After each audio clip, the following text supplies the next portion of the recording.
सुंदरगढ़ जिला कुत्रा स्थित सरकारी पीएम श्री उच्च विद्यालय परिसर में ब्लॉक स्तरीय मत्स्य और प्राणी संपद मेला अनुष्ठित हो जाइछि।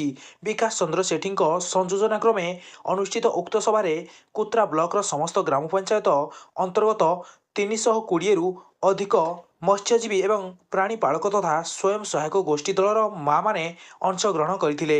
एतद् व्यतीत उत्साही जनसाधारण पंचायत समितिर सभ्य सभ्या सरपंच जिला परिषद सदस्य ब्लॉक स्तरीय विभिन्न विभागीय कर्मचारी तांकर सहायक कर्मचारी समस्ते उपस्थित थिले। राजगांगपुर विधायक सीएस राजेन एका एथिरे मुख्य अतिथि रूपे जोगदे प्रथमे फिता काटी मेला और प्रदर्शनी को आनुष्ठानिक भाव उद्घाटन करथिले। अन्य राज्य मानकरे क्रांतिकारी चाषी माने जेतेबेले विभिन्न उत्पादन रे रेकर्ड सृष्टि करि पारुछंती आम अंचलर चाषी माने मध्य चाषी भाई सफल होई परिबे बोली से कहिथिले। एथिरे सम्मानित अतिथि भावे कुत्रा पंचायत समिति अध्यक्षा शांतिलता लाक्रा, देवेंद्र सिंह, सांसद प्रतिनिधि उमाकांत साहू, उपखंड प्राणी चिकित्सा अधिकारी सुंदरगढ़ बसंत कुमार धल, अवसर प्राप्त जिला मुख्य प्राणी चिकित्सा अधिकारी गणेश चंद्र नायक, सहकारी मत्स्य अधिकारी प्रमुख उपस्थित थिले। मुख्य वक्ता भावे उमाकांत साहू, उपखंड प्राणी चिकित्सा अधिकारी सुंदरगढ़ वक्तव्य प्रदान करथिले।